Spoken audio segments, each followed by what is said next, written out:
piste tout court à la vitesse. C'est un petit peu, Jean-Louis, comme si un skieur de fond passait au ski de vitesse, au ski alpin. C'est à peu près la même différence. Et ma foi, il s'en sort fort bien, non seulement dans une discipline, mais dans l'autre. Et on a beaucoup d'espoir dans l'autre discipline. Oui, encore que pour l'instant, ça marche vraiment mieux dans le supercross que sur la piste. Mais il est clair que sur la piste, il a fait son premier Grand Prix de championnat du monde. Et il s'en est bien sorti. 5 secondes de départ avec Jeff Stanton. 5 secondes premier départ de la première demi-finale. Et c'est toujours chaud à la première épingle. Un de nos garçons qui est allé dans les bottes de paille. Bon, allez, on est parti. Le all shot. Frédéric Vial qui est parti en tête. Il a 18 ans, ce jeune motard. Et il est sur une Kawasaki. Alors c'est important parce que pour le moral c'est toujours très important de partir devant. Mais là il faut rappeler que normalement dans cette manche il y a Jeff Stanton que je vois pas là d'ailleurs dans les tout premiers. Si il est là, numéro 2 il est 7, 8, 9e. Donc ça va, Frédéric Vial est parti devant, c'est important pour le moral. Mais c'est terrible d'être devant. C'est terrible parce qu'on n'a pas de repère, on ne sait pas à quelle cadence roulent les garçons qui sont derrière. Et il y a les pratiquement 40 000 spectateurs du Parc des Princes qui sont là comme des fous à regarder Frédéric Vial qui a évidemment très envie de rester devant. On va pas tarder à terminer le premier tour. Et dans la roue arrière de Vial, pour l'instant, il y a Jeremy McGrath, que l'on surnomme entre nous Jérémy Samgrat. En tout cas, il est en train de gratter Vial et ça y est, c'est fait, puisque Jeremy McGrath vient sur sa Honda. Jeremy McGrath, qui est donc américain, vient de prendre la tête de cette première demi-finale. Alors, c'est pas tout à fait grave pour Vial, puisque normalement, dans chaque demi-finale, ce sont les 8 premiers qui sont qualifiés pour la finale. Donc, ce qu'il faut dans l'absolu, c'est que le numéro 15, Frédéric Vial, qu'on vient de voir, reste dans les 8 premiers. Alors, donc, Jeremy McGrath, le voici sur sa moto numéro 6, une Honda, moto rouge. Est-ce que Jean-Michel Bell a quelque chose à dire sur ce départ qui a été, semble-t-il, assez propre? Non, mais ça fait plaisir de voir encore un Français qui sort du championnat de France et qui roule très bien sur ce circuit. Et donc il est deuxième et il va se qualifier, je pense, pour la finale. Donc c'est très bon. Il faut dire également sur le numéro 6 qui vient de prendre la tête, Jeremy McGrath, c'est pas n'importe qui, c'est le champion des États-Unis 125 côte ouest et c'est lui qui va prendre la place de Jean-Michel la saison prochaine dans le Team Honda. Jean-Michel. C'est ça Laurent, et il va rouler à ma place donc, dans le Team Honda l'année prochaine. Et d'ailleurs il a été champion de la côte ouest de Supercross en 125 cette année. Et donc il attaque l'année prochaine pour sa première saison de 150. Il s'est permis en plus de remporter toutes les finales 125 côte ouest. Laurent, ce qu'il faudrait c'est que vous utilisiez votre micro pour interviewer Jean-Michel parce que je crois qu'on a un petit problème pour l'entendre. Et moi, s'il m'entend, j'aimerais bien lui demander ce qu'il pense pour l'instant de la course de Stanton qui a l'air d'être en difficulté. Il avait été également dans la première série tout à l'heure contre vous, Jean-Michel. Ben c'est vrai, là, il a l'air dans le trafic, donc il n'a pas l'air de très bien rouler, mais bon, je pense qu'il va prendre le rythme au fur et à mesure, mais c'est vrai qu'il n'a pas l'air encore bon. Là, il est en 4e position et il vient de manquer d'ailleurs de se faire prendre la 4e position et il se maintient. Ça y est, il a l'air de revenir maintenant, Stanton. C'est le numéro 2, vous l'avez à l'écran en ce moment. Et ce qu'il faut préciser aussi, Jean-Louis, c'est que le tour de ce Supercross du Parc des Princes est beaucoup plus long que celui de Bercy. Oui. Il donne des écarts plus importants. Et c'est un vrai supercross à l'américaine. On est dans le supercross européen qui est dans les standards américains, c'est-à-dire qui fait le tour d'un stade. Je rappelle quand même que le tour du Parc des Princes par l'extérieur c'est pas rien, ça fait 1 km. Et le tour de circuit ici fait exactement 450 mètres alors qu'à Bercy on est à 300 et quelques. Donc effectivement c'est un tour plus long avec des difficultés un peu plus classiques dans le domaine du cross. Et ce qui fait que les écarts sont tout de suite beaucoup plus importants. Mais en revanche les bons pilotes, normalement même s'ils font un mauvais départ comme ça a été le cas Stanton, les bons pilotes doivent pouvoir rattraper parce qu'on double assez facilement. Alors, ce Supercross du Parc des Princes, précisons aussi qu'il fait partie maintenant du championnat du monde car il y a un vrai championnat du monde de Supercross et que c'est l'une des manches de ce championnat du monde. Alors attention, là cette demi-finale, oui, Larry Ward est en train d'attaquer Jeremy McGrath. Pour la première place, Larry Ward en jaune numéro 10, Jeremy McGrath sur la Honda rouge numéro 6, et ben voilà c'est fait. Larry Ward est donc notre... non.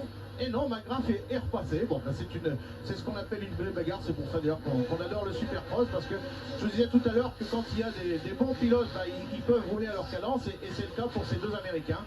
McGrath, je vous le rappelle, numéro 6. Et Larry Ward, numéro 10. Des gens connaissent bien Jean-Michel Bell puisqu'il s'est battu avec eux pendant 3 ans.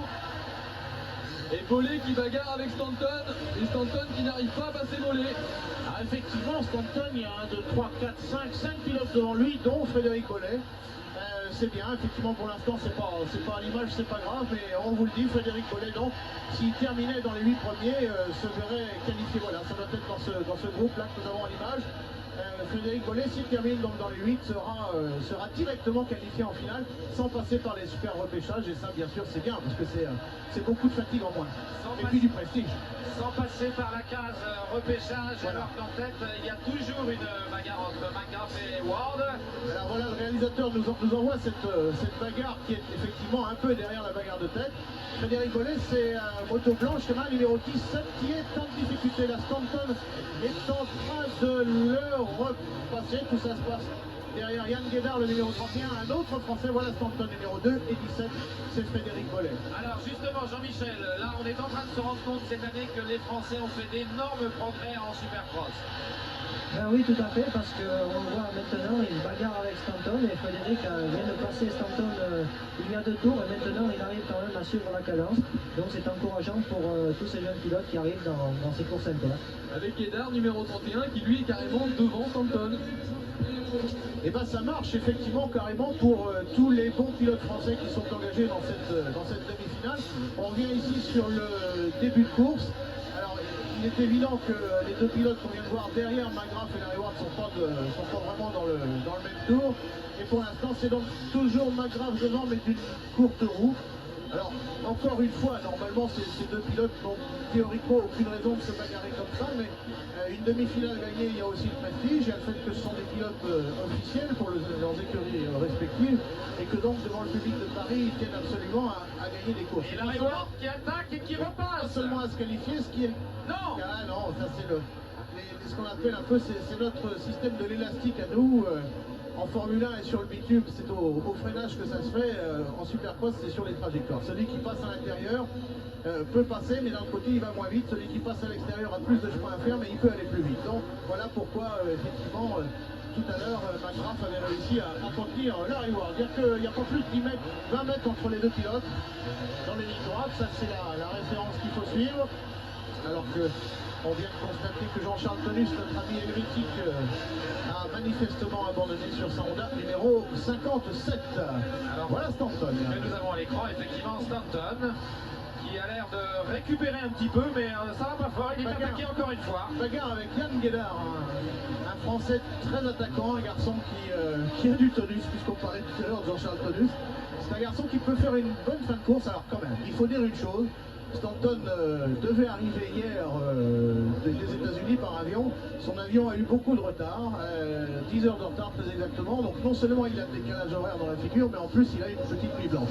Donc ce qu'il fait, c'est quand même pas mal. Bon, c'est des garçons qui récupèrent très très vite, mais enfin il a ce petit désavantage au départ. Et on verra bien si le désavantage continue pendant toute la soirée. En tout cas là, il a l'air d'assurer, mais enfin effectivement il est pas devant. Quand il sera avec Jean-Michel Bell tout à l'heure, là c'est net que s'il roule pas plus vite que ça, il sera derrière. Alors vous pouvez constater que le Parc des Princes est aux 3 quarts plein, 35-40 000 spectateurs, Oui, c'est ça. ce qui est un très beau score. Je crois que beaucoup de clubs de football aimeraient avoir ça régulièrement. Oui, bien enfin, sûr. le Supercross du Parc des Princes, c'est une fois par an. Et c'est un événement. Ah, c'est un gros événement, il y en a que 2 en France. Hein. Il y a le Parc des Princes et Bercy. Alors Bercy c'est un petit peu différent puisqu'il y a moins de monde, mais on fait ça sur plusieurs jours. Ici c'est en une seule soirée, 40 000 spectateurs, c'est effectivement, même aux États-Unis, ça serait un bon résultat. Alors Ward est maintenant devant McGrath. Larry Ward. Larry Ward devant Jeremy McGrath. Une Suzuki devant une Honda. Ah, il faut peut-être aussi rappeler que ces motos ne sont plus des motos d'usine, puisque de toute façon ce sont des motos qu'on prêtait des concessionnaires français. Et même si les Américains étaient venus avec leurs propres motos, aux États-Unis on n'a plus le droit aux motos d'usine dans les championnats. Donc ce sont des motos qui se rapprochent beaucoup des motos de série. Cela dit, ils ont quand même des fourches un peu spéciales et ça se voit ici dans les routes Toulouse parce que même si ce sont très bons pilotes, ils ne garderaient pas cette cadence-là avec des fourches d'origine. Et McGrath qui attaque maintenant Larry Ward. Il y a une belle bagarre à L'intérieur, mais c'est ce que je disais tout à l'heure, C'est l'extérieur va l'illustration. plus vite. Voilà, tout à fait. Roger. Troisième série de petits whoops. avec un tabletop, c'est un saut en longueur. Alors ici on a la sensation, mais oui effectivement, McGrath se rapproche un peu, mais il ne passe pas, il a pas tout à fait la bonne cadence. Larry Ward, lui, il est bien dans son mouvement, un triple, un double, encore un double ici, juste sous la future ligne d'arrivée. Il contrôle ça très très bien. Dernier tour, d'après ce que nous précise le speaker actuellement. Ah, effectivement, peut-être que lui, il voit le panotage des tours, chose qui n'est pas notre cas. En tout cas, voilà, McGrath vient de rattaquer et de bloquer Larry Ward. Là, Larry Ward ralentit complètement. Ouais, il a un problème de moteur, visiblement il a cassé sa moto. Cassé quelque chose. Est-ce qu'il va réussir à finir? Alors là, suspense, parce que s'il se fait passer par plusieurs coureurs, il peut très bien être obligé de repasser par les repêchages pour se qualifier. Il faut qu'il termine dans les 8 premiers. Et ça va peut-être pas être simple parce que derrière, même si on avait beaucoup de retard, il y a de la cadence. Ah, la piste est vide, comme vous le constatez, mais rassurez-vous, les pilotes sont toujours là. Arrivée de Jeremy McGrath, donc lui est premier. Sans problème. Voilà Larry Ward qui va peut-être même réussir à garder ça. Ah, il avait pris de l'avance, mais il finit. Ah, ça y est, elle redémarre sa moto. Il y avait visiblement un problème, je sais pas, de carburation. Mais il va falloir qu'il se dépêche de faire réparer. Rapidement, un mot de Jean-Michel Bell sur cette première demi-finale. Superbe bagarre entre McGrath et Larry Ward. Oui, on peut contraster que Jeremy McGrath est très en forme et que nos Français sont là. Et ils se battent pour les qualifications et beaucoup de monde est qualifié pour la finale. Donc ça fait plaisir. Jean-Michel Bale, juste le temps pour lui de remettre son casque et de se mettre sur la ligne de départ, car c'est le départ de la deuxième demi-finale maintenant, Jean-Louis, avec un Jean-Michel Bale qui s'est complètement retrouvé ce soir dans la première série. Il est parti en tête, il a fait cavalier seul. Oui. Donc on espère qu'il va faire la même chose dans la deuxième demi-finale. C'est relativement envisageable. Enfin, il y a quelques bons adversaires. Hein. Il y a de l'américain, Dubac, Craig, Emick, Voland. Tout ça, c'est du garçon assez sérieux. Mais Jean-Michel a vraiment la cadence qu'il faut ce soir. Et bon, et de toute façon, je crois qu'il veut les écœurer au moral. Donc il va essayer tout de suite, je pense, de partir en tête dans la deuxième demi-finale. Alors, nous avons dans la composition de cette demi-finale, vous allez nous donner les noms. Oui, Bale, Dubac, Craig, Emick, Voland, Belval, français Albertine, le champion du monde 125, Kitchener. On a encore Doug Henry, un copain à vous, vous savez, la blague de Henry. Lawrence Matson Everton, qui est un Hollandais qui roule aussi. Le petit Robert Kervela, un Français, deux Français. Et puis le champion du Japon, Miyoshi, il est là. Il est là. Le numéro 92. Alors que nous attendons maintenant le panneau des 15 secondes, il faut que tout le monde soit prêt. Ça ne va pas tarder car le commissaire que je vois juste devant la ligne d'arrivée, attention, 15 secondes pour le départ de cette deuxième demi-finale sur ce circuit magnifique du Parc des Princes qui a nécessité le transport de 10 000 tonnes de terre, mais une fois de plus, il faut rassurer les amateurs de football, ce sera bien pour mercredi pour France-Autriche que vous suivrez en direct sur TF1. Et là, vous suivez le départ de la deuxième demi-finale avec un beau départ de Jean-Michel Bale. Il est parti seul en tête, comme d'habitude. Un beau roll shot, un beau premier virage en tête pour Jean-Michel Bell et une belle petite chute collective derrière. Tout le monde se relève, je jette un œil. Oui, c'est juste des motos qui sont enchevêtrées et donc des pilotes assez retardés. Si, il y a quand même, me semble-t-il, Dubac qui a été coincé. Dubac aura bien du mal à remonter dans les 8 premiers, puisqu'on vous le rappelle, seuls les 8 premiers iront en finale, dont probablement Jean-Michel Bell qui pour l'instant a pris un superbe départ. Derrière lui, c'est Craig, le numéro 59, voilà dans l'ordre. Craig qui est un bon américain. C'est pas un américain de pointe, mais c'est un bon américain. En tout cas, c'est un garçon qui ne laisserait pas Jean-Michel Bell faire la moindre erreur. Et effectivement, d'ailleurs, il n'est pas très loin derrière. Troisième, Kitchener. Kitchener, c'est un autre américain qui est troisième. Voilà le trio de tête pour l'instant. Retour sur Jean-Michel Bell qui nous a été masqué à l'instant par cette gigantesque araignée qui se trouve au milieu de la pelouse du Parc des Princes. On la retrouvera tout à l'heure, cette araignée, car il y a eu un spectacle grandiose ce soir.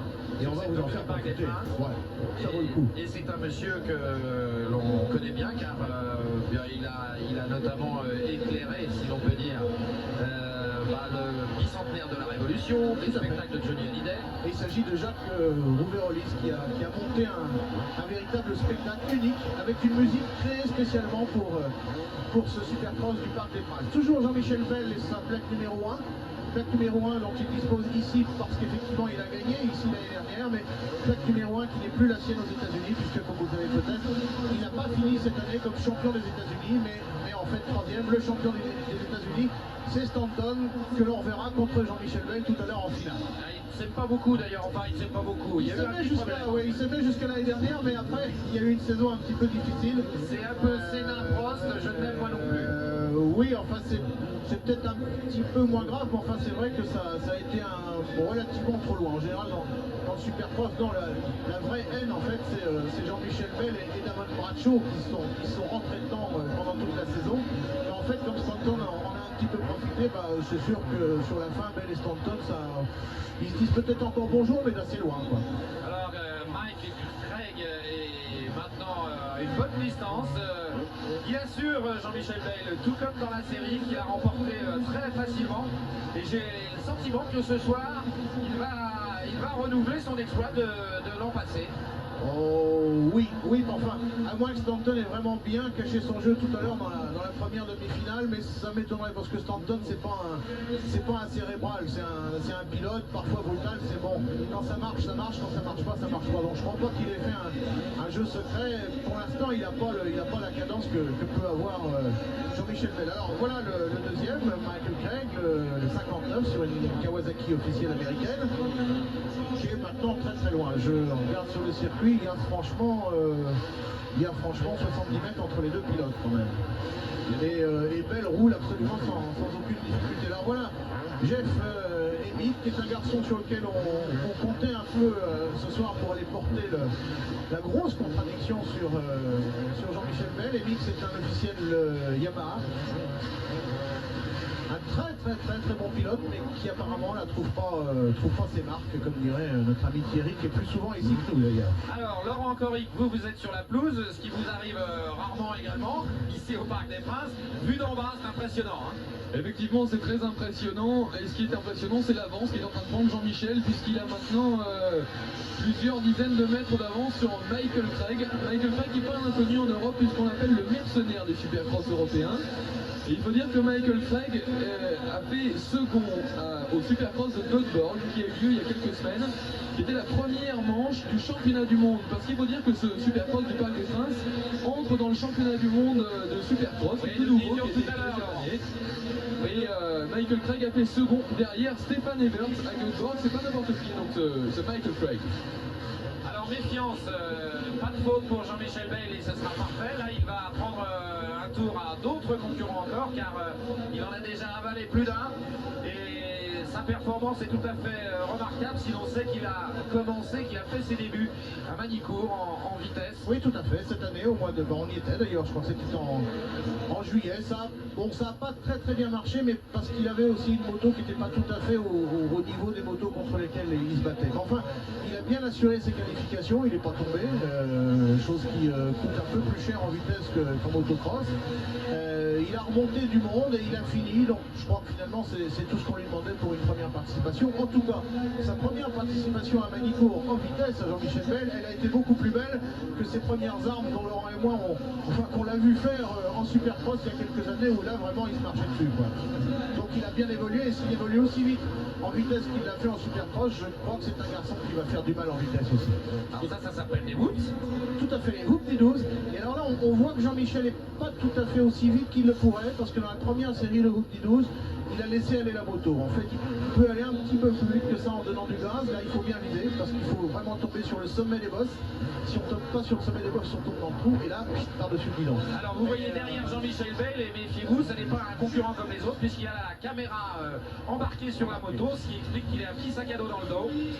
Et une plaque spéciale marquée TV. Voilà, c'est l'envoyé spécial de TF1 sur ce Supercross du Parc des Princes. Toujours Jean-Michel Bell, alors là en tête. Vous voyez, ces trajectoires, elles sont assez précises. Le terrain est excellent. On a eu un peu peur il y a 2-3 jours parce qu'il avait plu, mais aujourd'hui il a fait beau, il a venté, donc le terrain a bien séché. Voilà, ce passage dans les hoop-de-douze, là il a remis un peu de gaz, mais vous le voyez, il se laisse un petit peu embarquer par la moto. Il est net qu'il donne pas tout ce qu'il peut dans les hoop-de-douze, pardon. Il peut faire beaucoup mieux que ça. Alors justement, Jean-Louis, ce que vous confiez Jean-Michel tout à l'heure hors micro, c'est qu'il est un petit peu embêté avec ses hoops, justement parce qu'il pense que ça devrait pouvoir passer à fond, mais il n'a pas réussi à trouver la trajectoire. Pour passer à fond. L'année dernière, il y avait cette série de hoops également, ça passait à fond. Cette année, c'est pas le cas et c'est un petit peu embêtant pour lui. Ouais, puis alors s'il cherche vraiment, il risque aussi de se retrouver 14e. C'est bon.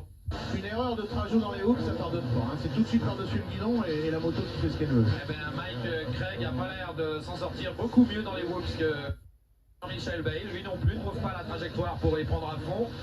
Mais tout à l'heure, quand même, dans la première série, on a vu des passages de whoops fabuleux de la part de Jean-Michel Bayle. C'est pour ça que je pense que Bayle en a encore un petit peu sous la main la possibilité de remettre des gaz. Et si vraiment Stanton retrouvait de la moelle, eh ben, je crois qu'il peut le contenir. En tout cas, c'est tout ce que je lui souhaite.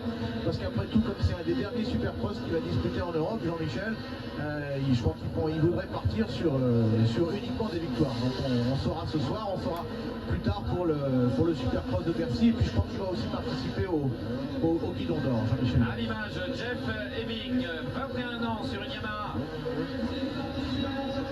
Yamaha officiel, mais pas. Alors il n'est pas efficace du tout là. On vient de le voir. Hemming pour l'instant il n'est pas du tout dans sa cadence. C'est un garçon qui vaut mieux que ça. Alors, dans cette série-là, Jean-Michel est bien passé. Là, voilà. Normalement, il devrait sauter les hoops par deux, et là, il se les prend tous. Alors là, je vous dis pas le travail dans les avant-bras.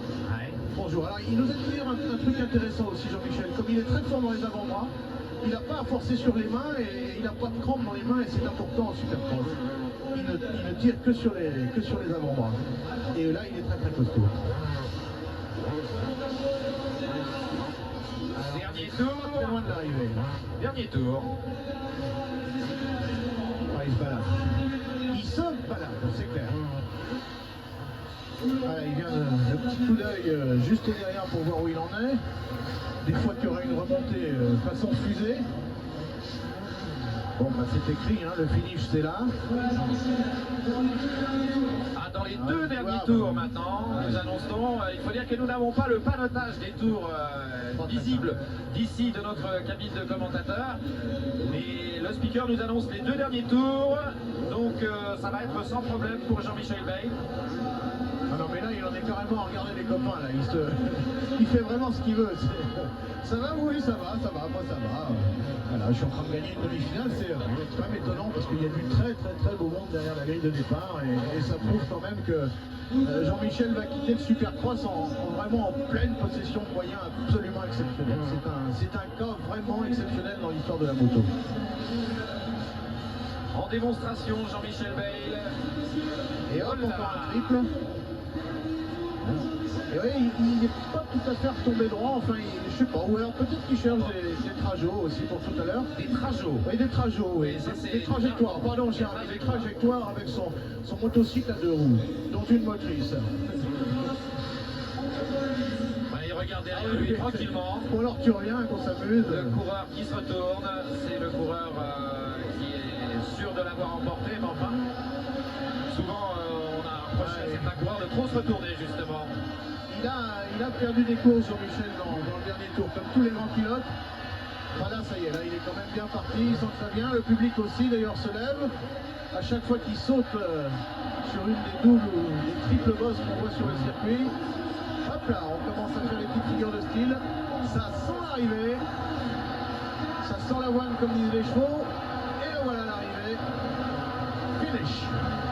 Voilà le dernier saut de Jean-Michel Bayle qui remporte donc sa demi-finale après avoir remporté sa série. Il est nettement devant les autres. Stanton a l'air plus en difficulté.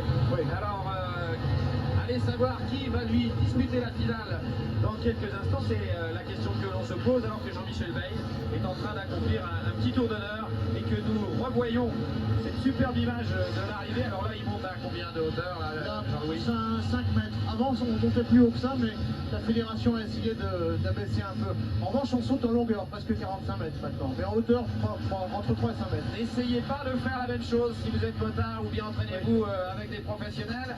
Voilà, ce que je vous propose, c'est de passer une page de publicité et puis de nous retrouver avec Jean-Louis Bernardelli pour la finale et puis pour l'ambiance ici au Parc des Princes pour la finale du Supercross. Jean-Louis, nous avons assisté au repêchage. Il y a eu d'autres coureurs qualifiés en dehors des deux demi-finales auxquelles nous avons assisté. Nous allons les découvrir sur la grille dans un moment avec un départ probablement extrêmement chaud et on se demande si Jean-Michel Bayle, qui porte le numéro 1 puisqu'il l'a emporté l'année dernière, vous nous l'avez précisé tout à l'heure, et bien si Jean-Michel Bayle va faire un aussi bon départ que lors des 2 manches précédentes qu'il a disputées. Alors cette finale va se dérouler sur 15 tours plus 1 minute. Voilà les pilotes qui sont en grille pour l'instant. Jean-Michel Bayle, Jeff Standen, Greg Albertine, le champion du monde 125, Jeremy McGrath, Stéphane Everts, Jeff Emig, Larry Ward, Doug Debac, Frédéric Vial, Talon Volant, Frédéric Bollet, Doug Henry, Buddy Antonez, Ron Tichenor. Et bien si Jean-Michel Bayle va faire un aussi bon départ que lors des 2 manches précédentes qu'il a disputées. Alors cette finale va se dérouler sur 15 tours plus 1 minute. Voilà les pilotes qui sont en grille pour l'instant. Jean-Michel Bayle, Jeff Standen, Greg Albertine, le champion du monde 125, Jeremy McGrath, Stéphane Everts, Jeff Emig, Larry Ward, Doug Debac, Frédéric Vial, Talon Volant, Frédéric Bollet, Doug Henry, Buddy Antonez, Ron Tichenor, Larry Brooks, Yann Guénard, le français, Jimmy Baden, Daryl King, Michael Craig et Phil Lawrence, qui ne vient pas d'Arabie comme son nom l'indique.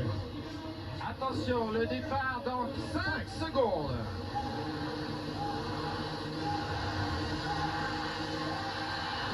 C'est parti au coup de canon avec Jean-Michel Bayle qui est là-bas, légèrement fermé.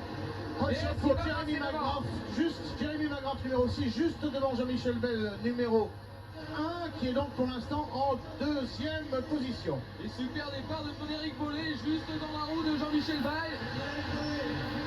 Ce qui veut dire pour l'instant 2 Français extrêmement bien placés, mais en tête, je vous le répète, Jeremy McGrath, Honda numéro 6, qui vient de virer en tête devant Jean-Michel Bayle, effectivement. Bollet et ensuite Stanton. Stanton est donc pour l'instant 4e, pardon. C'est assez groupé, le public pour l'instant crie beaucoup parce que il a bien envie que Jean-Michel Bayle aille rechercher Jeremy McGrath. Il semble que Bollet vient d'avoir un petit peu de soucis dans les hoops, ce qui voudrait dire qu'effectivement Stanton est passé 3e derrière Jean-Michel Bayle. Ah, ça va être chaud là.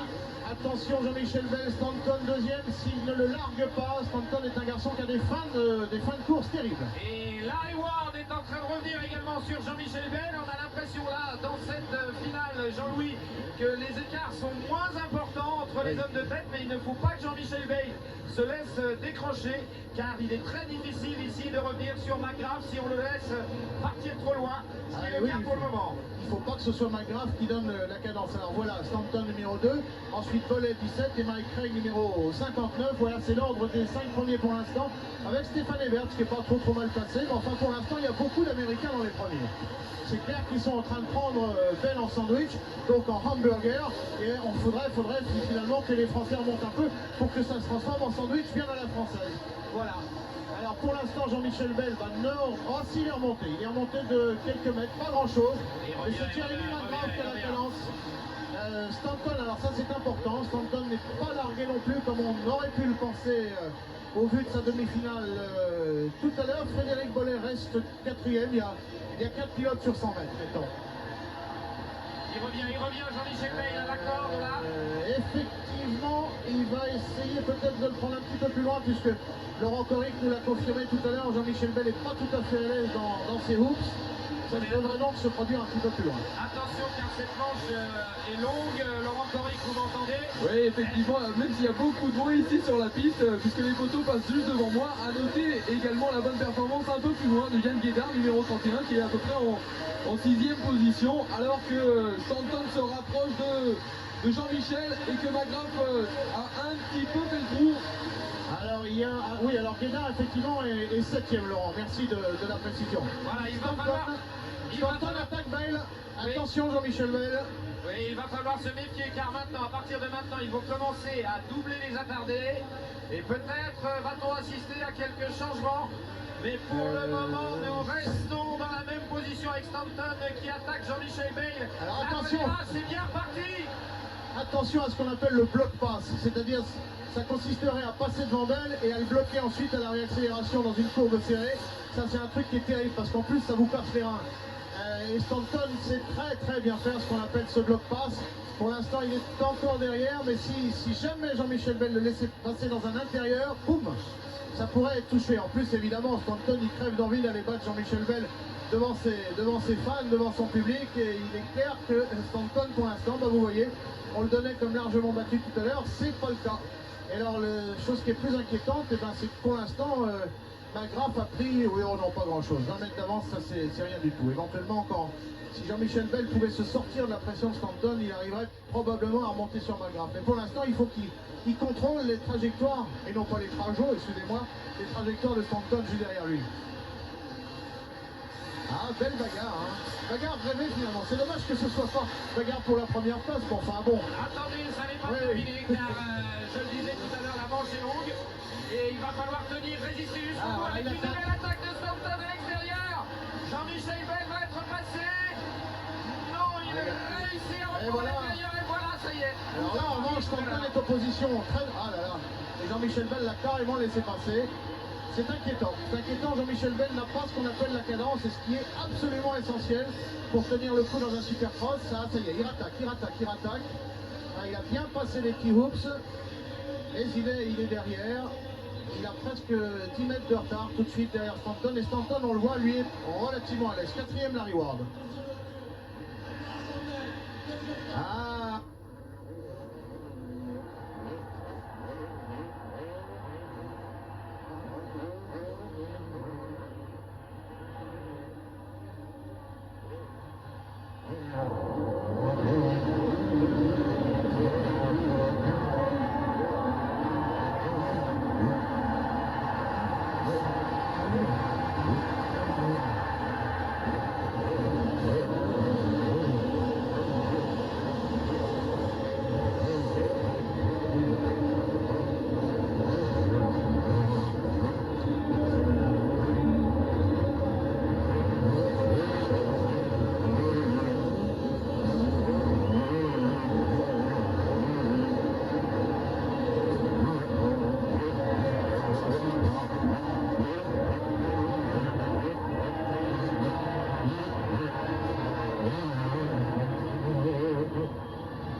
Rupture de faisceau entre le Parc des Princes et Boulogne. Pourtant, il n'y a pas grand-chose, mais enfin, ce sont des problèmes qui peuvent arriver à la télévision. Mais ne vous inquiétez pas, il n'y a pas de choc. Il retombe juste derrière la bosse, suffisamment pour enchaîner la suivante, c'est parfait.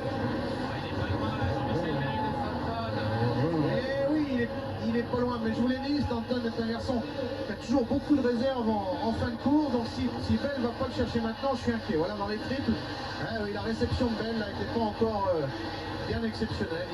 Il travaille travaille beaucoup là, Jean-Michel Bell. Il n'avance pas aussi vite qu'il le voudrait. Je ne dis pas qu'il le pourrait, parce qu'effectivement, là, on commence à dépasser les attardés. C'est Derek King, Ça va la peut-être lui donner un petit coup de main, ça. qui vient de prendre un tour effectivement le dépassement dans les dépassements des attardés. Bell est une espèce d'Ayrton Senna slalomeur de génie. Ça peut le servir, mais enfin, apparemment, devant, ils n'ont pas été vraiment très gênés. Je regarde là McGrath qui a maintenant 60 mètres d'avance sur Stanton, encore 30 mètres avant Bale. Le quatrième, c'est toujours Larry Ward sur sa Suzuki jaune, numéro 10. On voit donc pas très souvent l'image parce que c'est bien normal, on se concentre sur les trois pilotes de tête. Voilà le leader Jeremy McGrath qui va prendre un tour à Jimmy Button. Jim le bouton. Jim Bouton, pour faire plaisir à certains de nos confrères.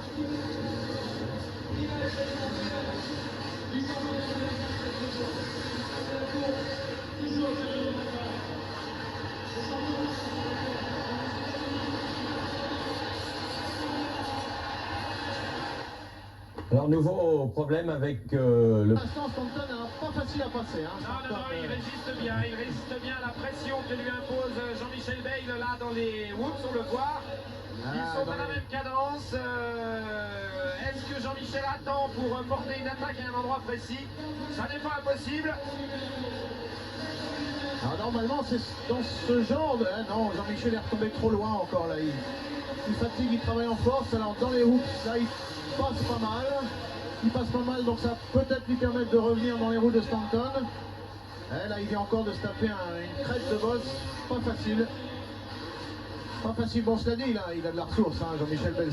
C'est un garçon qui physiquement est très en forme. Mais l'autre, qu'est-ce qui tient bien, le Stanton? On le croyait fatigué par le décalage horaire. Bonjour. Et puis encore une fois, Stanton sait qu'il y a un Américain devant. Il sait qu'il est devant et le moral en Supercross c'est absolument essentiel.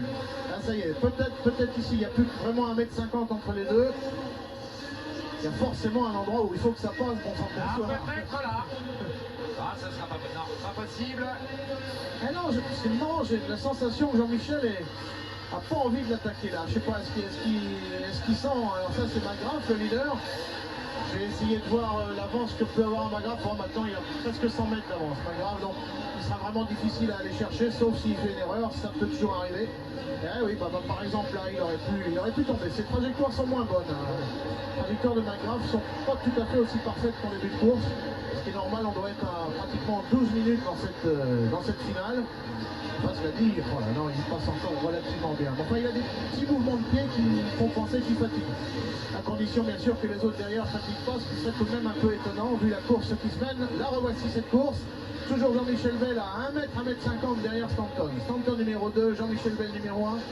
Allez, monsieur Bell, un petit coup de génie. On les connaît, les coups de génie de monsieur Bell. Ça serait bien que ça arrive maintenant, par exemple. Petite prière à Jean-Michel Bell, surnommé le Kid de Manosque. Et tout de même qui a été fait médaille de vermeil de la ville de Paris hier par Jacques Chirac. Alors, ça vaudrait un petit effort devant le public parisien. Allez! Là, j'ai plus rien à lui dire. Hein. Ah, je vous l'avais dit. Il nous a entendus. Ah, c'est lui, il est passé. Oui, il est passé. Eh ben, c'est très bien ça. Jean-Michel Bell en deuxième position. Alors ça, c'était peut-être à l'évocation de sa médaille de vermeil. Je sais pas quoi lui dire pour aller rechercher McGrath. Peut-être que la médaille de TF1, on lui offrira. Oui, hein, on arrangera ça avec notre banc. Très bien. Allez, la médaille de TF1 s'il va chercher McGrath. Ça sera plus difficile car McGrath est quand même loin devant. Mais il est en train de creuser l'écart alors qu'il y a 14 minutes et 17 secondes de course maintenant. Alors Stanton est largué tout de suite. Hein. Il y a déjà 50 mètres entre les deux pilotes. Alors McGrath est loin. Gros doute effectivement. 45 secondes pour arriver dans la dernière minute. Ça serait quand même très douteux, mais enfin, peut-être que McGrath va faire une petite bêtise, on ne sait jamais. Allez, monsieur Jean-Michel Bell, Vous êtes numéro 1 pour l'an dernier. Vous êtes un vilain garçon, nous n'avons pas le droit de dire ce genre de choses. McGrath a pratiquement course gagnée. Jean-Michel Bell est en deuxième position. Et Et l'essentiel, c'est que dans son duel face à Stanton, puisque nous l'annoncions, Oui, eh bien, il a emporté. Mais il y a une belle victoire qui est en train de se réaliser devant nous. C'est celle de Jeremy McGrath. Avec une belle histoire en plus, puisque Jeremy McGrath est justement celui qui va prendre sa place au sein du Team Honda Amérique, à la place de Jean-Michel, et qui va le succéder ici au Parc des Princes. Alors c'est logique qu'effectivement il gagne le Parc des Princes. Alors bon, on n'en est plus très loin. Deux, alors ça, je sais pas si c'est deux Non, c'est tours, le dernier dernier tour. tour, c'est ça, parce que Nous, on effectivement avait derrière le panneau 2 il y a un. C'était à l'envers, donc c'est le dernier tour qu'on allait annoncer à McGrath. Ah, il n'est pas très loin, hein, Jean-Michel, il s'est dit, il est pas mal remonté, honnêtement, il y aurait eu peut-être un petit tour de plus. Bon, allez, tant pis, on va pas pleurer. Jeremy McGrath, superbe pilote, regardez-le. Il passe avec une facilité extraordinaire, en tout cas avec une aisance sportive extraordinaire. Ces deux dernières lignes de hoops, le revoici. Maintenant, il y a encore un petit peu de hoops, les doubles et les triples. Et ce serait donc l'arrivée pour un très très beau vainqueur américain. Jeremy McGrath, il va peut-être commencer à faire des signes à ses fans pour signaler qu'il a la course bien en main. Voilà, je vous l'avais annoncé, et la ligne d'arrivée, et la Voilà, Jeremy McGrath, vainqueur du Supercross du Parc des Princes. Voilà Jean-Michel Bell. Deuxième, Jean-Michel Bell qui passe la ligne d'arrivée à l'instant. Stanton n'est pas encore arrivé, c'est dire l'effort qu'a donné Et Jean-Michel troisième, Bell. Stanton qui vient d'arriver. Ben, il est content Jean-Michel Bell finalement, il a fait de belles courses. Regardez les Américains comme ils sont contents d'avoir gagné à Paris. Ah, c'est bien, allez, comme ça on les reverra. Faut qu'ils gagnent un peu de temps en temps pour avoir envie de revenir. Et c'est bien, ils auront envie de revenir, donc on les reverra. Alors, ce que va faire Laurent Corric, c'est qu'il va essayer peut-être d'avoir un mot ou deux de Jean-Michel Bell, mais vu l'ambiance, on revoit au ralenti le passage du vainqueur, Jeremy McGrath, l'américain, et nous allons revoir au ralenti probablement l'arrivée de Jean-Michel Bell. Voilà, vous le voyez à droite de l'écran. Au deuxième, allez. Et Laurent Corric va tenter dans un ultime effort. Oh, regardez Ouais, ce pas- magnifique Pas signe. évident Roger, puisque Jean-Mi, sympa, est allé saluer tous les fans qui sont venus le voir ici, puisque c'est sa dernière apparition au Supercross du Parc des Princes. C'est sa dernière apparition ici à Paris, avant le Supercross de Bercy. Ah, il est en train de revenir. Alors on est à l'image sur le vainqueur de cette finale, évidemment très content, comme on peut l'imaginer. Monsieur Jeremy McGrath, qui a bien effectivement gratté, comme son nom l'indique, ses petits camarades français. Bien, je crois qu'il sera difficile pour Laurent. Ah non, Laurent est sur la piste, il est en train de bloquer Jean-Michel Bell. Hop, Voilà. voilà, ça y est, je suis juste devant lui. Allez, Roméla, Juste bien joué. le temps pour lui d'enlever son casque. Jean-Michel, vous avez le temps de faire le tour. Jean-Michel enlève son casque, il est en sueur, hein. C'est la preuve qu'il a quand même peiné. Jean-Michel, comment ça s'est passé? Ben, ça s'est pas trop mal passé, à part que McGrath est parti devant et je pensais jamais qu'il allait tenir la distance et puis il a tenu donc il m'a surpris. Apparemment, beaucoup de mal avec Jeff Stanton. Oui, Jeff était très fort en débutant, je savais qu'il allait un peu faiblir et j'ai compté que McGrath faiblisse aussi mais il n'a pas faibli. Donc Jeff a faibli comme prévu mais pas McGrath. Content de votre performance malgré tout? Ben oui, parce que j'ai roulé à fond tout le temps et donc McGrath était plus vite et il méritait de gagner. Merci. Voilà, ce sera le mot de la fin de ce Supercross du Parc des Princes. Vainqueur donc Jeremy McGrath devant Jean-Michel Bale et Jeff Stanton. Jean-Louis, et nous allons quitter sur le spectacle qui a eu lieu ce soir au Parc des Princes, qui a lieu ce soir au Parc des Princes et qui a eu lieu dans les différentes coupures entre les courses. Jean-Louis, un spectacle signé par quelqu'un qui n'est pas un inconnu. Jacques Rouvérolis, effectivement, qui est un metteur en scène génial pour la lumière, qui est assisté de Christian Briand, avec Frédéric Jouve et Laurent Boutman à la musique. Voilà, sur ces belles images, nous allons donc nous quitter. Le prochain rendez-vous, c'est Automoto demain matin à 10h40 et puis Téléfoot à 11h, bien entendu, avec Frédéric Jaillant, Thierry Roland et Jean-Michel Larquet. Passez une bonne fin de soirée sur TF1. Au revoir.